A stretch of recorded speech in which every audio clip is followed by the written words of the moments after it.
నమస్కారం శ్రీశత ప్రేక్షకులకి శుభోదయం. నేను నారాయణ రెడ్డి. సో మనం ప్రతిరోజు కూడా వివిధ ముఖ్యమైన దినపత్రికల్లోని ప్రధాన వార్తలను విశ్లేషించుకునే కార్యక్రమం కాఫీ టైమ్ సిప్ అండ్ సీకి స్వాగతం. ఈరోజు మనతో ఉన్నారు సీనియర్ జర్నలిస్ట్ పొన్నూరు వెంకట శ్రీనివాసులు గారు. వారిని అడిగి ముఖ్యమైన విశేషాలు ఏంటో చూద్దాం. నమస్కారం గురుగారు. Good morning. Very good morning and welcome to coffee time. ఒకసారి హెడ్లైన్ చూద్దాం, తర్వాత మనం ప్రకాశం డిస్ట్రిక్ట్ న్యూస్కి వెళ్దాం. సో ముందుగా సాక్షిలో చూస్తే, సో ఆగని టీడీపీ దాడులు, పెరిగిన విధ్వంసం, తీరు మారలేదు. మాజీ మంత్రి పేర్ని నాని ఇంటి వైపు దూసుకెళ్లేందుకు టీడీపీ శ్రేణుల యత్నం. త్వరలోనే నామినేటెడ్ పదవుల భర్తీ. కార్యకర్తలు సాధికారత సాధిస్తేనే పార్టీ బలోపేతం. కింద స్థాయి నుంచి ఎవరు ఎక్కడ పనిచేశారో తెలుసుకుంటున్నాం. నిన్న పార్టీ కార్యాలయానికి వెళ్ళినట్టున్నారు ఫస్ట్ టైం. ఇక త్వరగా మార్చేద్దాం, ముఖ్యమైన పోస్టులు అన్నింటిలో మనోళ్ళే ఉండాలి. గత సీఎంతో అంటకాగిన వాళ్ళని పంపించేద్దాం. ఎవరెవరు ఏం చేశారో వివరాలన్నీ సేకరించండి. చంద్రబాబు గారు. ఇక నా మనసుకు దగ్గరైన శాఖలు ఇవి. తనకు కేటాయించిన శాఖలపై డిప్యూటీ సీఎం పవన్ కళ్యాణ్ ప్రకటన. సమస్యలను కళ్ళారా చూసా, వాటి పరిష్కారానికి కృషి చేస్తా. గ్రామాల్లో మౌలిక వసతుల కల్పనపై దృష్టి పెడతాను. నిన్న పవన్ కళ్యాణ్ గారు తీసుకున్న తర్వాత మొదటిగా స్పందించారు. ఇక విస్తారంగా వానలు. రాష్ట్రంలో వర్షాలకు పరిస్థితులు అనుకూలంగా మారుతున్నాయి. నైరుతి ఋతుపవనాలు కూడా ఉత్తర కోస్తాంధ్ర వ్యాప్తంగా మరింత వ్యాప్తి చెందాయని చెప్పేసి ఒక వార్త వచ్చింది. ఛత్తీస్గఢ్లో భీకర ఎన్కౌంటర్, 8 మంది మావోయిస్టుల మృతి. ఒక ఎస్టీఎఫ్ జవాన్ కూడా, 2 జవాన్లకు గాయాలు. హెలికాప్టర్లో రాయ్పూర్కు తరలింపు. రోజు ప్రతి చోట ఎక్కడో చోట ఇవి జరుగుతూనే ఉంటాయి సార్, ఎన్కౌంటర్లు ఇవన్నీ కూడా. ఇక ముంబై విజయవాడ విమాన సర్వీస్ ప్రారంభం. దేశ ఆర్థిక రాజధాని ముంబై నుంచి విజయవాడ అంతర్జాతీయ విమానాశ్రయానికి ఎయిర్ ఇండియా విమాన సర్వీసులు ప్రారంభించింది సార్. ఇవి ప్రతిరోజు ఉంటుందంట సాయంత్రం. అవును, స్ట్రైట్ ఫ్లైట్ అనమాట. ఒకసారి ఈనాడులో చూస్తే, పోలవరమే పెను సవాలు, కీలక కట్టడాల సామర్థ్యం ప్రశ్నార్థకం. కొత్తగా మళ్ళీ ఎన్ని నిర్మించాలి, ఎన్నింటికి మరమ్మతులు అవసరం, ముందుగా తేల్చాల్సింది ఇదే. అంచనాలు పెరిగిపోయే అవకాశం. రాష్ట్ర ప్రభుత్వానికి పెద్ద పరీక్ష పోలవరం. ఇక అధికారం వచ్చిందని కక్ష సాధింపులొద్దు, ప్రజలు తప్పుపట్టే ఎలాంటి పనులు చేయవద్దు. అభివృద్ధి సంక్షేమం 2 కళ్ళుగా పాలన అందిద్దాం. మంత్రులు, ఎంపీలు, ఎమ్మెల్యేలు, తెదేపా నాయకులతో టెలికాన్ఫరెన్స్లో సీఎం చంద్రబాబు. ఇక ఏడాదిలోగా పాఠశాలలో మౌలిక సదుపాయాలు, పారదర్శకంగా టీచర్ల బదిలీలు, మంత్రి నారా లోకేష్. ఇక ఆర్టీసీ బస్సుల్లో మహిళలకు ఉచిత ప్రయాణంపై కసరత్తు. ఇతర రాష్ట్రాల్లో అమలు తీరును పరిశీలిస్తాం. రాష్ట్ర రవాణా శాఖ మంత్రి మండిపల్లి రాంప్రసాద్ రెడ్డి. ఇదొకటి అమలు చేయాల్సింది. ఇక మోసపోయా మన్నించండి, తెదేపా ఎమ్మెల్యేలకు వాలంటీర్లు వేడుకోలు, తిరిగి విధుల్లో చేర్చుకోవాలని అధికారులకు వినతులు. పాపం అప్పుడు వీళ్ళని నమ్మి చాలామంది రాజీనామా చేస్తారు. ఇప్పుడు వాళ్ళ పరిస్థితి ఏంటి అనేది అర్థం కావట్లేదు. మళ్ళీ వాళ్ళు తీసుకోవడం అంత ఈజీ కాదు కదా. ఇక చినాబ్ నదిపై చిక్కుబుకు రైలు అంట. ప్రపంచంలోనే ఎత్తైన రైల్వే వంతెన జమ్మూ కాశ్మీర్లో త్వరలో అందుబాటులోకి. ఇవి సార్ ఈనాడులో ప్రధాన వార్తలు. ఇక చివరిగా ఆంధ్రజ్యోతిలో చూస్తే, జగన్ ఇంటి గుట్టు, తాడేపల్లి ప్యాలెస్కు జనం సొమ్ముతో సోకులు. రాజభోగాలకు 5 ఏళ్లలో 45 కోట్లు. ఇది ఒక వార్త, ప్రధాన వార్త. ఇవే సార్ స్టేట్లో వచ్చినాయి. మన జిల్లా వార్తలకు వస్తే సార్, జనరల్గా ఈరోజు fathers day sir. Happy fathers day first of all. అందరూ ఫాదర్స్ డే. అనుభూతే వేరు, గొప్ప రోజు ఇది ఫాదర్స్ డే అనేది. జనరల్గా ఏంటంటే ఇది పాశ్చాత్య సంస్కృతి. ఇది జనరల్ వాళ్ళు పెద్దవాళ్ళు అయిపోయిన తర్వాత తల్లి తండ్రి ఒక చోట ఉండటం, పిల్లలందరూ ఒక చోట ఉండటం, సంవత్సరంలో ఒకరోజు దీనికోసం కేటాయించేటటువంటి కార్యక్రమాలు కూడా చేస్తారు. అంటే ఇది జూన్ మాసం కదా, జూన్ మాసంలో 2వ ఆదివారం, సెకండ్ సండే. అంటే వాళ్ళు సండేస్ వచ్చేటట్లుగా పెట్టుకుంటారు. డేట్ ఉంటుంది, ఆ డేట్ ఏదైనా కావచ్చు. అంటే జూన్లో సెకండ్ సండే పెట్టుకుంటారు. అట్లా మదర్స్ డే కూడా అట్లనే జరుపుకుంటారు. అది ఈరోజు వచ్చింది. మొత్తం మీద ఫాదర్ అంటే ఈ మధ్య కాలంలో బాగా వాల్యూ పెరిగింది. గతంలో తల్లి అంటే ఎవరికైనా తల్లి అంటే ప్రేమే.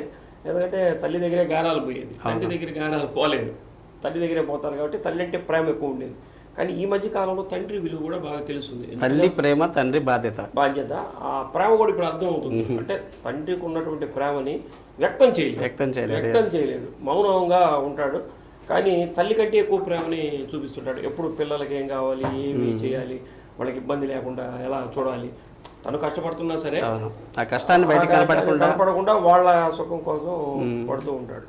అందుకనే మధ్యలో తనికల భరణి గారు కూడా కవిత నాన్నెందుకో వెనకబడ్డాడు చదివాడు. అంటే జనరల్గా ఏమిటంటే తండ్రి అనేవాడు వెన్నుముక్క లాంటి వాడు. పిల్లలకి వెన్నుముక్క ఎక్కడ ఉంటుంది, కనపడదు కదా. కాబట్టి తండ్రి కూడా వెనకబడే ఉంటాడు ఎప్పుడు. అలానే గజల్ శ్రీనివాస్ గారు కూడా నాన్న మీద ఒక మంచి పాట పాడారు. విత్తు ఎందుకో చెట్టుకి రుణపడి ఉంది అన్నటువంటి ఒక మంచి గజలు బాగా ఇంట్రెస్ట్ అయినటువంటి గజల్. అంటే తండ్రి పిల్లల్ని ఇట్లా పైకి ఎగరేస్తారు కదా, అవును, చిన్నప్పుడు మనం ఎగరేస్తుంటాం. అదొక నమ్మకం. ఎగరేసినప్పుడు ఎందుకు ఎగరేస్తున్నావు అంటే నాకంటే నువ్వు ఎత్తుకు ఎగరాలి అని పైకి ఎగరేస్తున్నాడని చెప్పి అట్లా కొన్ని భావాలతోటి ఎగరేసినప్పుడు పిల్లలు కూడా ఆనందపడతారంట, అయ్యో నేను కింద పడిపోతారని ఆ భయం ఉండదు. మనకి వాడిని హగ్ చేసుకున్నప్పుడు ఆయనకి కవచం లాగా ఉండాలని లేదా రకరకాలైన భావంతో రాశారు. ఏదైనా కానీ ఒక తండ్రి అంటే ఇక కుటుంబానికి కెప్టెన్ ఆయనే. ఆయన లేనటువంటి కుటుంబాలు, తండ్రి పోయినటువంటి కుటుంబాలు చాలా ఎంత కష్టపడతాయో కూడా మనం చూస్తూ ఉంటాం. ఏదైనా ఫాదర్స్ డే సందర్భంగా అందరు ఫాదర్స్కి కూడా శుభాకాంక్షలు. నిరక్షరాస్యులైనటువంటి వాళ్ళని చూడాలి, తండ్రుల్ని. వాళ్ళు కష్టపడి పాపం రిక్షాలు దొక్కి కష్టపడి కొలువుల్లో పనిచేసి కార్ఖానాల్లో పనిచేసి పిల్లలు చదివించాలని చెప్పి వాళ్ళు తప్పకుంటారు. అలాంటి తండ్రులకి ఇంకా మనం హ్యాట్స్ అప్ చెప్పాలి. అమాయకంగా పిల్లలు ఏం చేస్తున్నారు అనేది కూడా తెలియదు. అమాయకంగా మా పిల్లలు ఏదో చేస్తున్నారు, మా పిల్లలు ఏదో చేస్తున్నారు నమ్మకంతో పంపిస్తూ ఉంటారు. అవును, ఎస్. ఎనీవే సార్, ఇక ప్రశాంత వాతావరణంలో పండుగ జరుపుకోవాలి.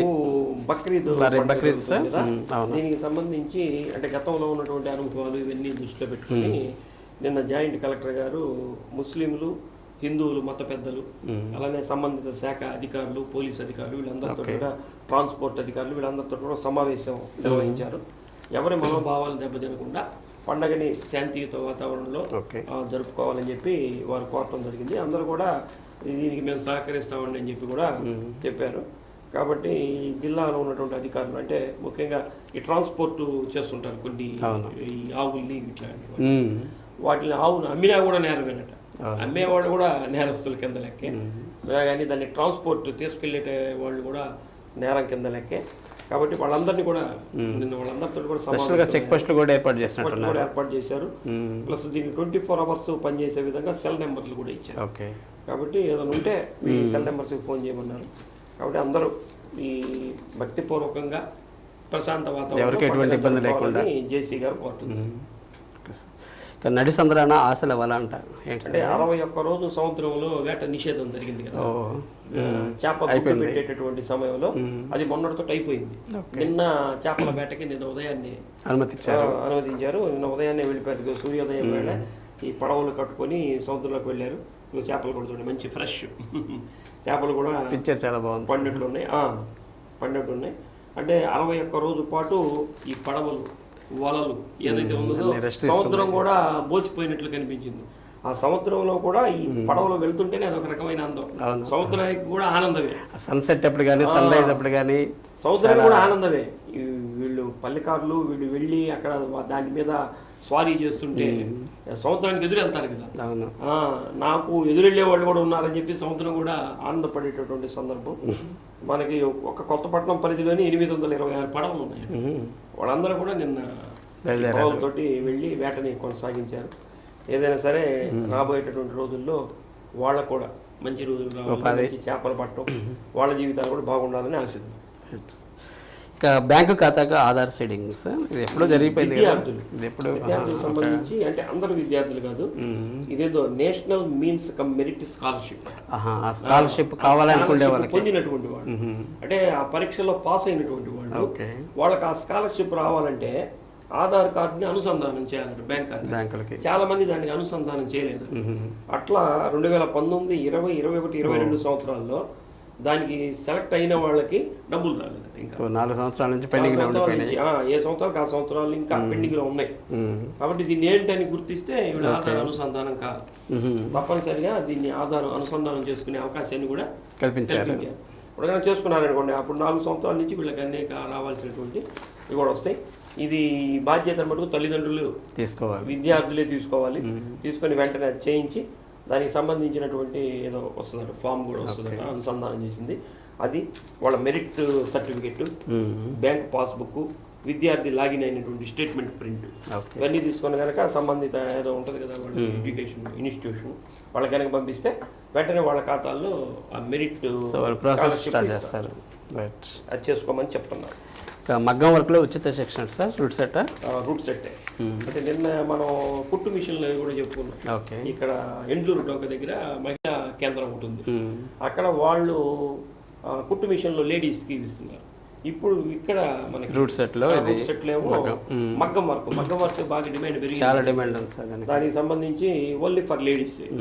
ఇది గ్రామీణ ప్రాంతాల్లో ఉన్న లేడీస్కే ఇస్తారు. రేపు 24 నుంచి శిక్షణ ప్రారంభమవుతుంది. దీనికి 18 నుంచి 45 సంవత్సరాల వయసు ఉన్నటువంటి వాళ్ళు అర్హులు.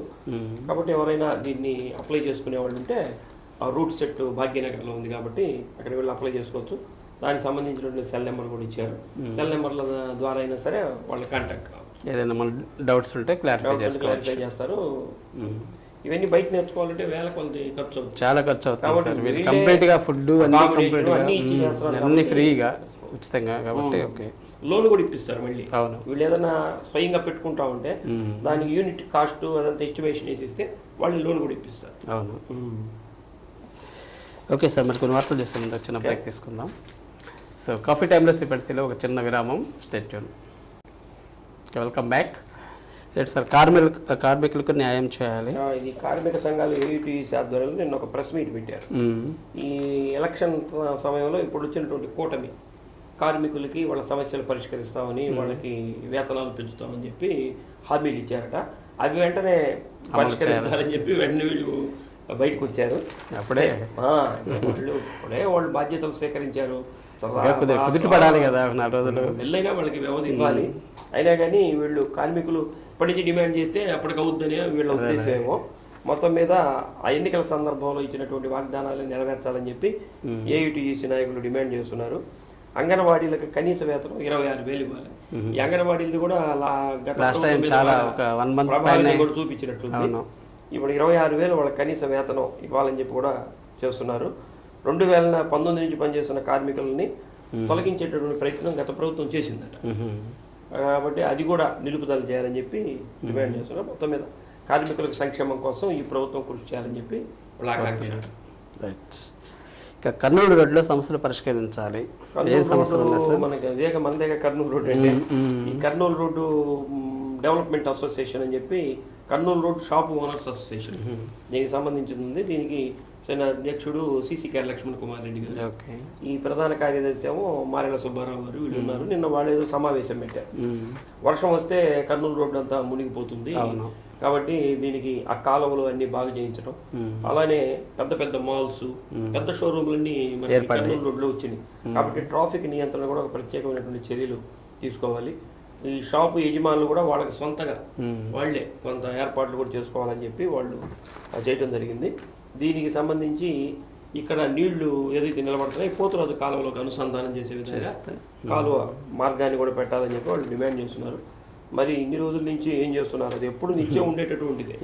Kurnool road shop owners association ఉన్నది కూడా చాలా రోజుల నుంచి ఉంది.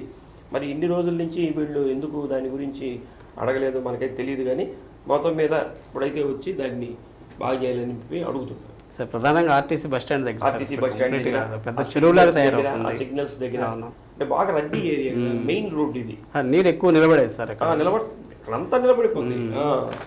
కాబట్టి దాని మీద ప్రత్యేకమైన శ్రద్ధ పెట్టాలని చెప్పి అడుగుతున్నారు. ఇది మంచి కార్యక్రమమే. వాళ్ళు కూడా అధికారులు కూడా దీని మీద ప్రత్యేకమైన శ్రద్ధ పెట్టి చేస్తే బాగుంటుంది. అంటే కర్నూలు షాప్ ఓనర్స్ అంటే బాగా అందరూ బాగా డబ్బులు ఉన్న వాళ్ళు ఉంటారు కాబట్టి వాళ్ళు కూడా కొంత ఏదైనా సహకారం, ఆర్థిక సహకారం అందిస్తే మున్సిపాలిటీ వాళ్ళు ఇంకా త్వరగా పనులు అవడానికి అవకాశం ఉంటుంది. రైట్. ఏంటి సార్ కూరగాయల పరిస్థితి ఏంటి? సామాన్యులు కొనే పరిస్థితి లేదు, మగ్గుమంటున్నాయి. ఎవరైనా తప్పదుగా.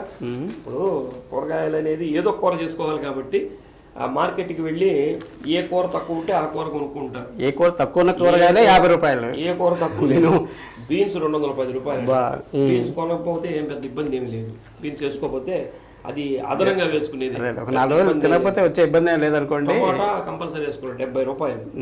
పచ్చిమిర్చి కంపల్సరీ అది 100 రూపాయలు. దొండకాయ 20 రూపాయలు 10 రూపాయలు అమ్మే దొండకాయ 70 రూపాయలు. క్యారెట్ 65, అది సామాన్యంగా 40 రూపాయల పైనే ఉంటుంది. ఒక రకంగా ఉంది. చామదుంప 60, కాకరకాయలు 60.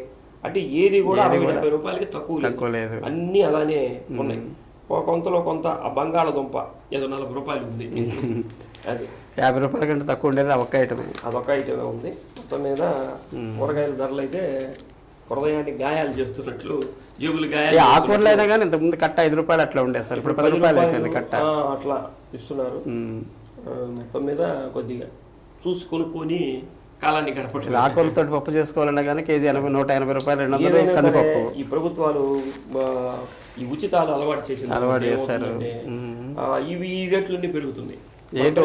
దీని గురించి ఆలోచన చేయలేకపోతున్నారు. ఎందుకని అలవాటు పడి ఇవన్నీ పెరుగుతున్నా కానీ మనం అర్థం చేసుకోలేము.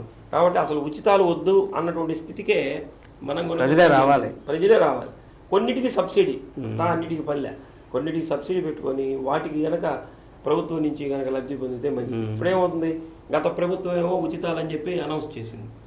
వాళ్ళు అనౌన్స్ చేసిన తర్వాత మళ్ళీ ప్రభుత్వం అధికారులకు రావాలంటే వాళ్ళకంటే వీళ్ళకి ఎక్కువ ఇవ్వాలి, మేము ఇవ్వమంటే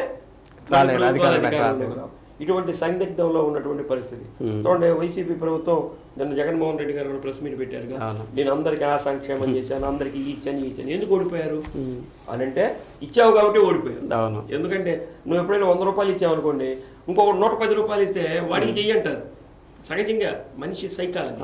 అసలు అలాంటి దానికి అలవాటే చేయకూడదు. ఈ అలవాటు అనేది గత ప్రభుత్వం చేసింది, ఇప్పుడు చేతులు కాల్చుకుంది. ఇప్పుడు ఈ ప్రభుత్వం వచ్చింది. మొత్తం మీద ఈ ప్రభుత్వం ఏంటంటే, మేము ఎటువంటి పన్నులు వేయకుండా మేము ఆర్థిక పురోభివృద్ధిని సాధిస్తాం అన్నటువంటి మాటని చెప్తున్నారు.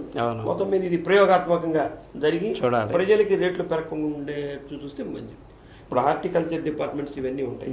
వాటి ద్వారా ఈ పంటలు ఎప్పటికప్పుడు పంటలు పండాలి దేంటి అనేది ఒక ప్రణాళిక సిద్ధం చేసుకొని ఎక్కడికక్కడ అంతర్ పంటలుగా దీన్ని పండించుకునే అన్ని చేస్తే అన్ని చౌకగా వచ్చేదానికి అవకాశం. ఎస్టిమేషన్ వేస్తే ఎంత అవసరం అవుతుంది ఏంటి అనేది దాని తగ్గట్టు చర్యలు తీసుకుంటే ముందుగానే రైతులతోటి ఉపయోగం ఉంటుంది. ఏంటి సార్, మొట్టమొదటిసారిగా ఎంపీ మాగుంట వస్తున్నారు ఈరోజు ఎంపీగా ఇప్పుడు ఉందేగా ఫ్రెష్గా మరి 2 రోజులు పర్యటన వస్తున్నారు. అంటే ఈ స్వామి గారిది రేపు వస్తున్నారు. దీంట్లో ఇవాళగా 16వ తేదీ దీనికి సంబంధించి తూర్పునాయుడుపాలెంలో ఒక సన్మాన సభని కూడా ఆయన ఏర్పాటు చేశారు. దాంట్లో ఇప్పుడు ఎంపీ గారి పార్లమెంటు నియోజకవర్గంలో కొండపి కూడా ఉంది. ఆయన ఇప్పుడు మంత్రి కూడా అయ్యాడు. కాబట్టి వారిని అభినందించడానికి ఈరోజు సాయంత్రం 7 గంటలకి తూర్పునాయుడుపాలెంలో సభ జరుగుతుందట. అక్కడికి వెళ్తున్నారు. రేపు అంతా కూడా ఇక్కడే ఉంటారు. ప్లస్ రేపు రాత్రి 8 గంటలకి మార్కాపురంలో జరిగే కార్యక్రమాల్లో కూడా పాల్గొంటారు. ఇది బాగుంటే శ్రీనివాసరెడ్డి గారి షెడ్యూల్. కాబట్టి సాయంత్రం దాకా కార్యాలయంలో అందుబాటులో ఉంటారు ఇవాళ. ఓకే. సింగరకొండకు జన సైనికుల పాదయాత్ర అంటే సార్ మొక్కులు తీర్చుకోవడానికి మద్దిపాడు మండలంలో ఉన్నటువంటి జన సైనికులు దాని మండల అధ్యక్షుడు నున్న బాలసుబ్రహ్మణ్యం ఆధ్వర్యంలో బిఎన్ విజయ్ కుమార్ గారు, అంటే కూటమిలో భాగంగా అక్కడ తెలుగుదేశానికి ఇచ్చారు కదా, మద్దిపాడు మండలం అంటే సంతనూతలపాడు నియోజకవర్గం కదా. బిఎన్ విజయ్ కుమార్ గారు గెలిస్తే సింగరకొండకి వచ్చి మొక్కులు తీర్చుకుంటామని చెప్పి పాదయాత్రగా చేశారట. నిన్న ఆ కార్యక్రమాన్ని కూడా ప్రారంభించారు. బిఎన్ విజయ్ కుమార్ గారు జెండా ఊపి ప్రారంభించారు. సింగరకొండ అంటే 50 కిలోమీటర్లు కాబట్టి నిన్నే ఈ మొక్కులు తీర్చుకునే కార్యక్రమం కూడా అయిపోయింది. మొత్తానికి అన్ని చోట్ల కూడా చేస్తున్నారు. ఇదిగో ఎవరో తిరుమలకు ఇంటూరి పాదయాత్ర అంట. తెలుగుదేశం ప్రభుత్వం అధికారంలోకి వస్తే తిరుమలకు పాదయాత్ర చేస్తారు. ఈయన కూడా సంతనూతలపాడు నియోజకవర్గమే, తెలుగు రైతు అధ్యక్షుడు ఇంటూరి శ్రీనివాసరావు. ఇతను తిరుపతి వెళ్తున్నాడు.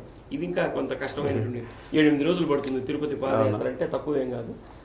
మొత్తం మీద అందరూ ప్రభుత్వం వస్తే మొక్కులు తీర్చుకుంటాను అనుకున్నటువంటి వాళ్ళు ఆ కార్యక్రమం కూడా చేస్తున్నారు. Okay, right. ఇక ముఖ్యంగా అదే సార్, ఈరోజు మంత్రి రాక డోలా శ్రీ బాల వీరాంజనేయ స్వామి చెప్పుకున్నాం కదా. ఈరోజు పేపర్లో యాడ్స్ ఉన్నాయి, అన్ని పేపర్లో వారు ఈరోజు వస్తున్నారు. వచ్చేటటువంటి సందర్భంలో బొప్పూడి దగ్గర ఆంజనేయ స్వామికి పూజ చేయటం, ఇక్కడికి వచ్చిన తర్వాత వాళ్ళ పొలిమేరలో ఒల్లూరమ్మ ఉంటుంది, ఒల్లూరమ్మ వారికి పూజలు చేయటం, ఇవన్నీ కూడా అంటే అక్కడ ఒల్లూరమ్మ పూజలు ప్లస్ తర్వాత వాళ్ళ ఊరికి వెళ్ళిన తర్వాత అక్కడ సాయంత్రం 7 గంటలకి బహిరంగ సభ, స్వాగత సత్కారాలు, ఊరంతా ఫ్లెక్సీలు ఇవన్నీ పెట్టారు. కాబట్టి ఈరోజు స్వామివారికి డోలా బాల వీరాంజనేయ స్వామి వారికి ఘనమైనటువంటి స్వాగతం పలుకుతున్నారు. అది అదృష్టం ఉంది ఆయనకి ఎట్లా, ఎందుకంటే హ్యాట్రిక్ విజయం సాధించడం, 3వసారి అత్యధిక మెజార్టీతో గెలవడం, ఆయన మీద బలమైనటువంటి ప్రత్యర్థిని పెట్టారు రాష్ట్ర మంత్రి ఆదిమూలపు సురేష్ గారిని. ఆర్థికంగా అన్నిటిగా బలవంతుడే, అయినా కానీ ఈయనకి ఇంకా అత్యధికమైనటువంటి మెజారిటీ రావడం. గతంలో గెలిచినప్పుడు కూడా నారా చంద్రబాబు నాయుడు గారు ఎందుకో ఈయన మీద బాగా విశ్వాసం, టీటీడీ బోర్డు మెంబర్గా కూడా ఇచ్చారు. ఇప్పుడేమో సాంఘిక సంక్షేమ శాఖ మంత్రిగా కూడా ఇచ్చారు. కాబట్టి ఆ జిల్లాకి, మన జిల్లాకి ఒక మంత్రి ఈ జిల్లాకి ఉంది. బాపట్ల జిల్లాకేమో కుమార్ గారికి విద్యుత్ శాఖ మంత్రిగా కూడా ఇచ్చారు. కాబట్టి మన జిల్లా మొత్తం మీద మన జిల్లాకి వీళ్ళిద్దరూ అభివృద్ధి కార్యక్రమాలు చేస్తే బాగుంటుంది, డెవలప్ అవుతుంది. జీజీహెచ్పై త్వరలో సమీక్ష సార్. జీజీహెచ్ సూపరింటెండెంట్ భవానీ దేవి గారు అనుకుంటా వారు, అలానే జీజీహెచ్ మెడికల్ కాలేజీ ప్రిన్సిపాల్ ఏడుకొండల గారు వీళ్ళు ఇద్దరు కలిసి నిన్న మర్యాదపూర్వకంగా దామచర్ల జనార్దన్ గారిని కలిశారు. కలిస్తే అక్కడ జీజీహెచ్లో ఉన్నటువంటి సమస్యలు, జీజీహెచ్ కూడా చాలా జాగ్రత్తగా ఉండాలి. ఎప్పుడు ఏదో ఒక సమస్య వస్తుంటాయి. ఎందుకంటే వాటర్ సమస్య ఒకటి ఫుడ్ సమస్య ఆయన మార్చారనుకోండి. కొంతమంది వీటి మీద వెంటనే సమీక్ష సమావేశం కూడా పెడతామన్నాను. వెళ్ళి అభివృద్ధి కమిటీ ఏదంతా ఉంటుంది, సమీక్ష సమావేశం పెట్టి అక్కడ ఉన్నటువంటి సమస్యలు కూడా పరిష్కరిస్తామని చెప్పారు. ఇప్పుడు ఒంగోలులో కూడా కొన్ని అభివృద్ధి పనులు వేగవంతంగా జరుగుతున్నాయి. ఇప్పుడు కర్నూలు రోడ్లో మనకి అవంతా రోడ్డు అంతా కూడా వేస్తున్నారు. అలానే కమిషనర్ గారు కూడా 4-5 రోజుల నుంచి బజార్లన్నింటిలో కూడా తెల్లవారుజామునే వచ్చి తిరుగుతున్నారు. మరి ఎందుకని ఇప్పుడు ఎందుకు చెప్తున్నారు, గతంలో ఎందుకు చేయలేకపోయారని మనకి అర్థం కానటువంటి ప్రశ్న. అది కార్పొరేషన్ అధికారులు చెప్పాలి. మొత్తం మీద వాళ్ళే కదా, అప్పుడు వాళ్ళే ఇప్పుడు వాళ్ళే, అదే అప్పుడు వాళ్ళే ఇప్పుడు చేయలేదు, ఇప్పుడు ఎందుకు ఎంత తొందరపడుతున్నారు అర్థం కానటువంటి పరిస్థితి. మొత్తం మీద అభివృద్ధి సాధిస్తే మంచిది. కొంచెం పచ్చదనం, పరిశుభ్రత, నీట్నెస్ ఉంటే మంచిది. Okay sir, thank you very much sir. మరి ఇదండి ఈనాటి కాఫీ టైమ్ సింపుల్స్ కార్యక్రమం. తిరిగి రేపు ఉదయం 8:30 ఇదే కార్యక్రమంలో మరిన్ని తాజా వార్తలతోటి మీ ముందు ఉంటాం. నమస్కారం.